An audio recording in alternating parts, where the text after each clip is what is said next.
Hello, everyone, and welcome to Hometown Talents and Treasures. We've got a great show ahead for you. We've got a local personality, Frank Benjamin, and his partner in crime, Joe Murphy on. They host a local show, Let's Talk Sports. Thank you, Frank. Talking about local sports and the importance of local sports. So, gentlemen, welcome. We're already having so much fun here this Sunday. Don't start calling me gentlemen. You get that around, I'm gonna have to live up to that. So here we go, everyone. All right, the number to call is 877-687-8005. Your questions for Frank and Joe.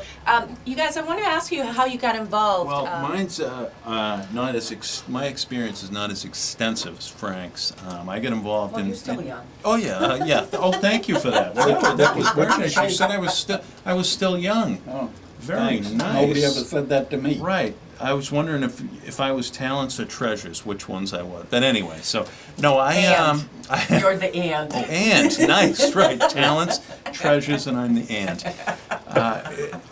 What I ended up helping out in Methuen, doing games, basketball games on TV years ago, and doing local cable.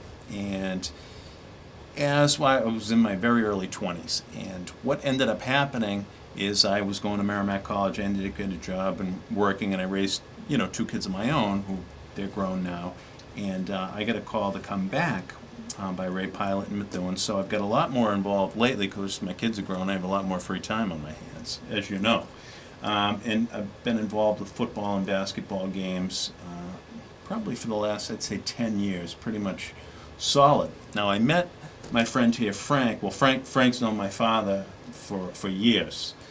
And I met Frank about, I guess we really chatted about 5 years ago, maybe. I knew obviously I knew who he was. Everyone knows who Frank is. Right. And it was a couple of years ago up at Haverhill Country Club, and Frank, we were there for the same event. Frank tapped me on the shoulder and said, oh, I know your father, and we talked and everything. And then I talked to him again, and he said at a couple of games, and he said, listen, he said, I see you on cable, I like what you're doing, and would you like to come in and talk with me?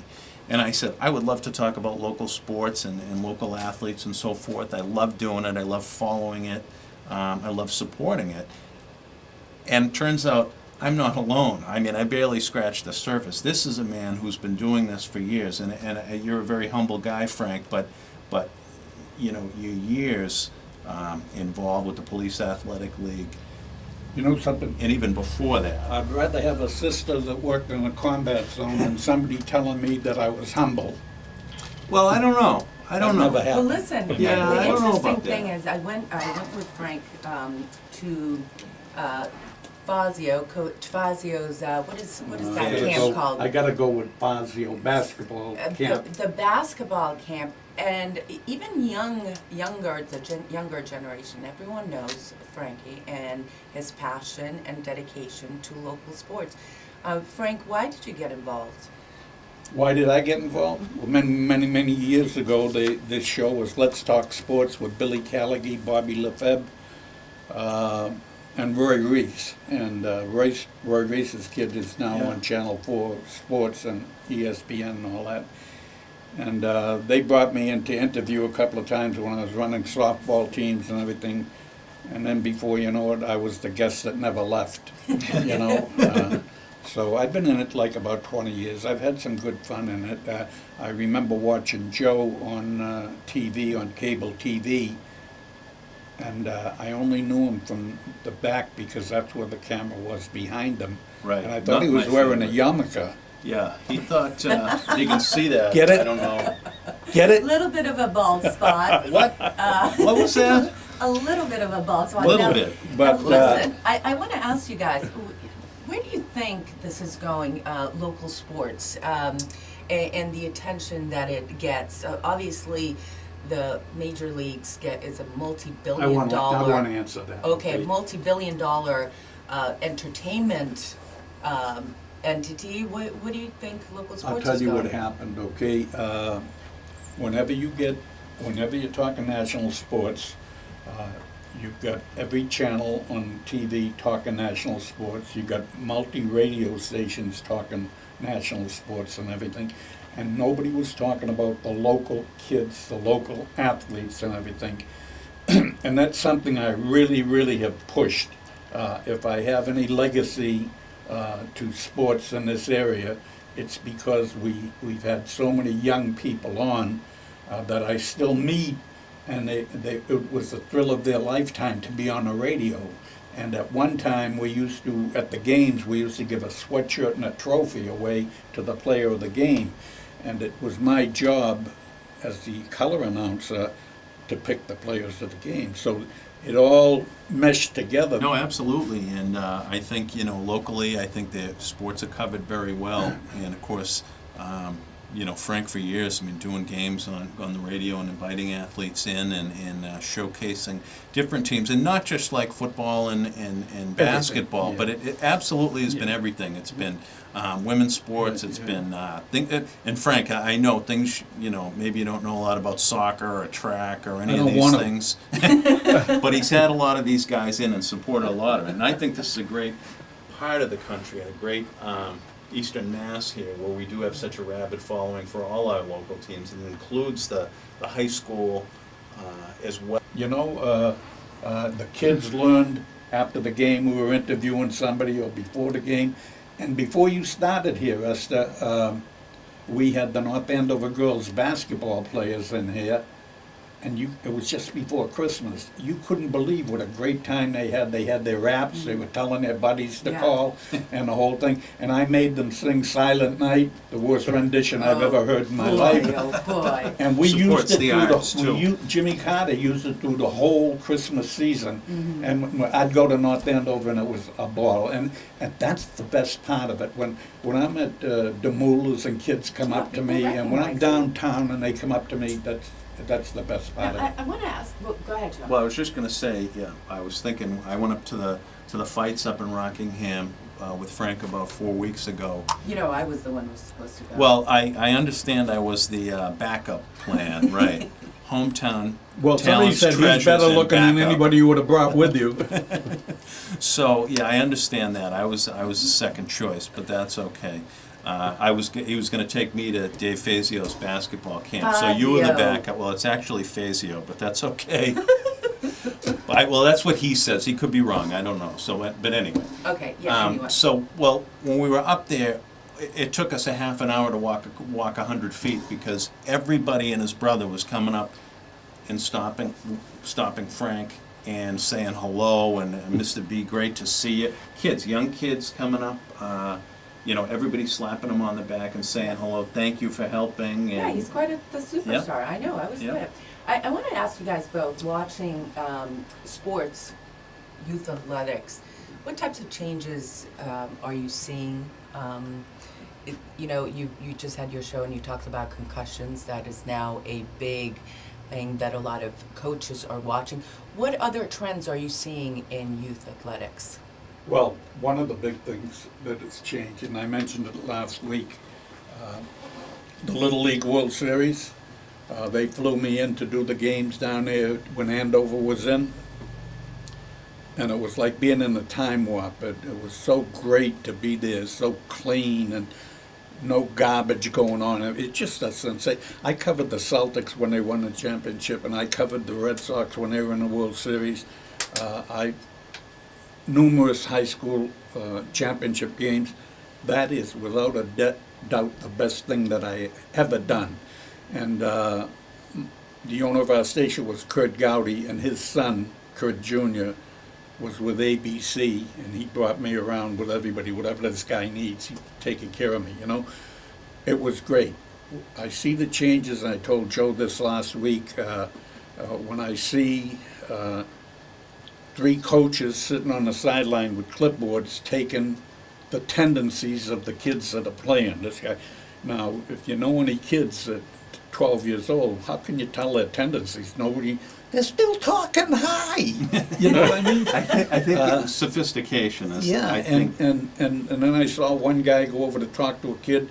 If you ever noticed in the ball games where the pitchers or the catchers put the glove in front of their face like somebody's going to read what they're saying. Here's a coach talking into one of those helmets they wear, but he's got his lips up against the helmet, so nobody's going to know. I mean, stuff like that Increased changes. pressure? Yeah, absolutely. They Sophistication. just get wacky on the whole thing. It's supposed to be fun. It's supposed to be fun, and that's the thing. And I watched the Little League yesterday. I see the catcher looking over at every pitch to the bench because he's Right. getting a signal from the bench. Yeah. I see the batter, every pitch, he steps out and he looks over to the bench. What's the coach going to tell him? What effect do you think this is having on the kids? Pardon me? What effect do you think this is having on the kids? Well, the kids don't know any better because they've started at 8 or 9 years old or 7, and that's the way it's supposed to be. But if you talk to anybody that's a purist, I mean, your father and I sit down and would have agreement to everything. Oh, His father was a great absolutely. sports writer for the Tribune. He'd say the same thing. Well, one thing, I mean, I think that added pressure is incredible, and I think at a much younger age and ages that they're not prepared for it. I was thinking about years ago, well, I shouldn't say, maybe it was about 25 years ago, locally, I know there was some steroids in high school football, and I don't know to what extent it was reported, and, you know, I'm not even saying what teams, what names, and so forth, but that was clearly a result of, you know, Pressure. yeah, pressure. And it really was. I mean, this is, you know, something you didn't see at this level. You just didn't. But all of a sudden, it was becoming a problem, an epidemic. But there, you know, there certainly are some positive things that you see nowadays. One thing is just the explosion of women's sports.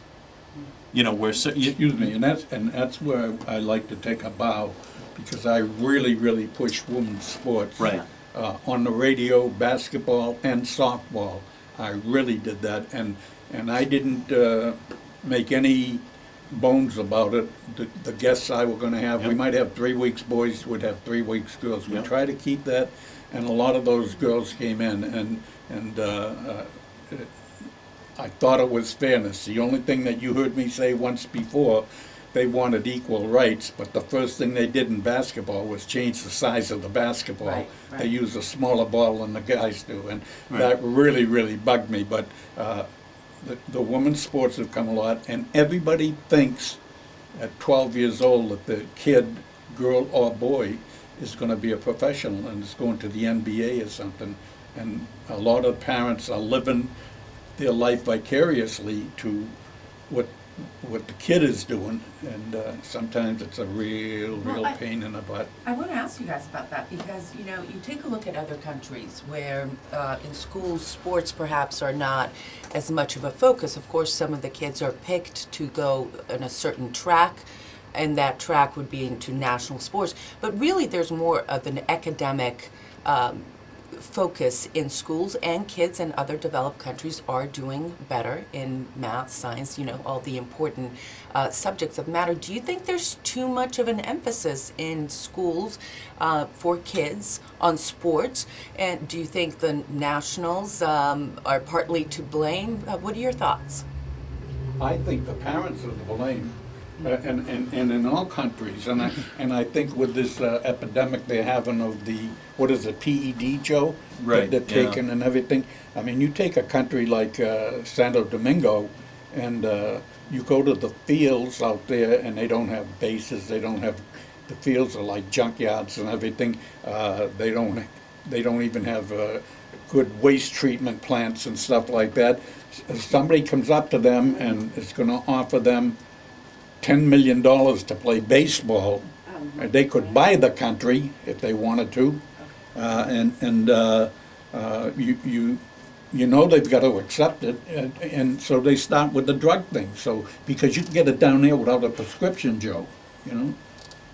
No. When they were using greenies, pep pills, to build themselves to get more energy to play and everything. I can remember that, and it was just a matter of time, and it's still going to be a matter of time where the druggies are going to learn how to beat the peeing in the bottle thing that they've got to do. System. It's interesting that you mentioned developed countries, and you see in a country like you mentioned the Dominican Republic, and maybe they're saying this is my way out, to play baseball or to play sports. But you said with the developed countries, and you think about some of the Asian countries that are very successful academically, where the emphasis doesn't seem to be as much athletically, and I don't know if it's the coverage or what, but it seems to be a little bit more here. So, though I don't ever think you can emphasize academics enough. I don't think we necessarily do enough in that regard for a lot of athletes. But do you think all this emphasis on athletics takes away from academics? I would say. You're in a hot spot. You thought this was going to be an easy show. Yeah, I know, huh? Well, in years ago, and years gone by, Japan was really noted for their gymnastic stuff. Yeah. And diving and swimming and everything. Yeah, but Frank, those kids are handpicked and they're set on a certain trajectory. And then everyone else is made to study hard. Well, but the system is the same. It's just like they're learning how to do computer stuff quicker than anybody else, and to invent things and everything. They're pushed to certain limits that they have to learn certain things. If you even in America here see that the Koreans or the Japanese people, they jump into these businesses and they're really good at it because they're learned to push to do that. The hell with playing baseball, the hell with playing football or something. All right. Outstanding. Outstanding. So you guys are not going to be answering my question and hook. So No, but is there too much pressure?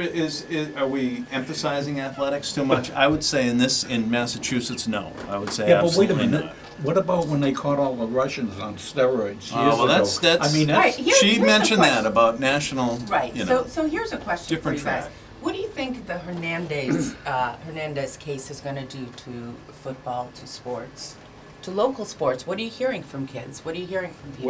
well, I haven't heard a lot about them. A lot of people were surprised.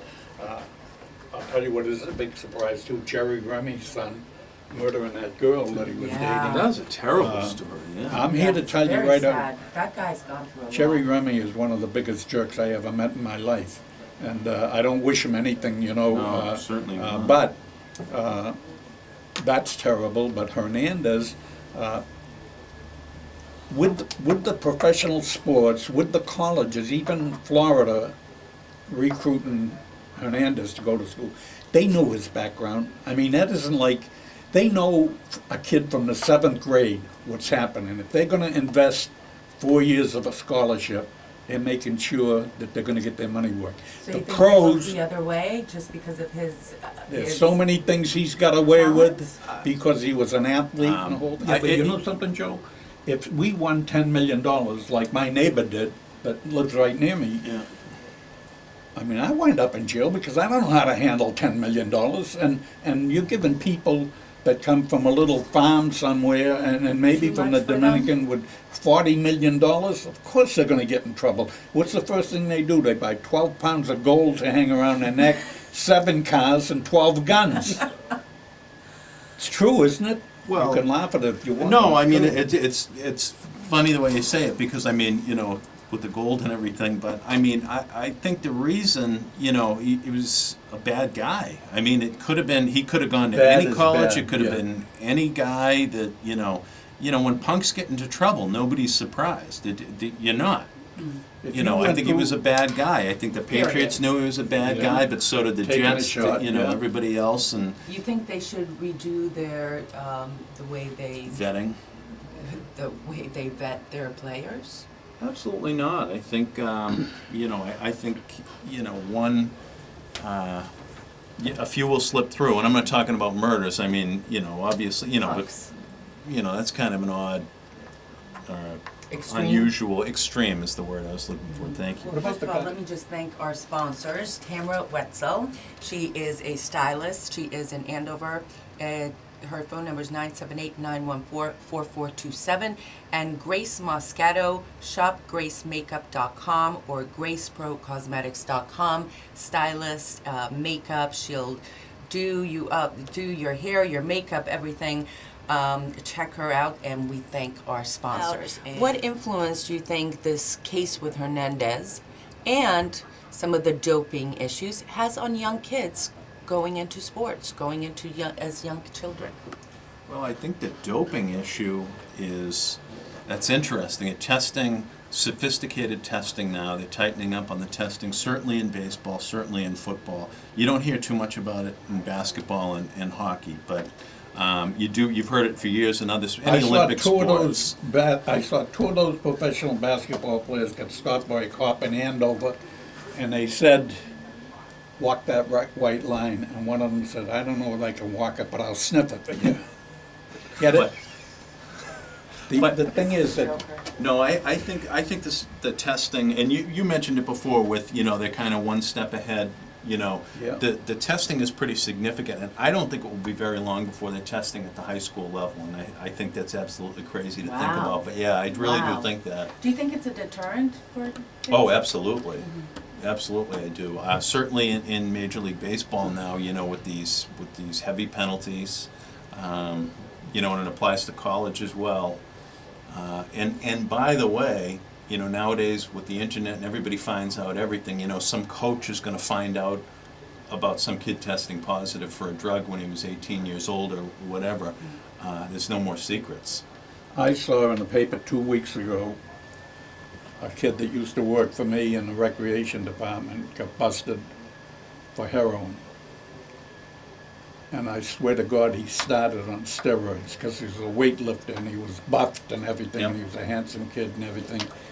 And when they brought the car into Chance Towing, Bobby was telling me how many needles they found in the car and everything. The players will say to you, we're not role models. But you know something?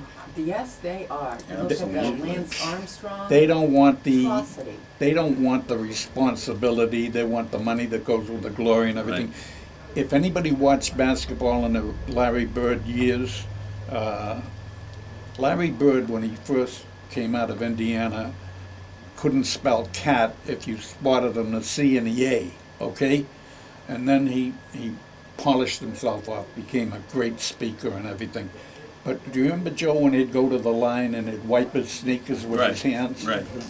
How many kids did you see doing that after that? You Absolutely. never saw it Yeah, before. you're right. That's just one instance. And here we go again. This is back to my original point. Is there too much emphasis? Do we make these guys and gals to be out like heroes instead of some other people? And then look at how they behave. Well, we're paying them too much. I know that, the professionals. How do you anyway. get the money out of there? You can't. No, that's a done deal. Because It's it would like be getting money out of politics. Well, it would be like collusion if the owners all got together and said, "Hey, new salary structure." The union would. Well, then the never let that government happen. won't let them. The But- government won't let them. You're right. But are we blaming?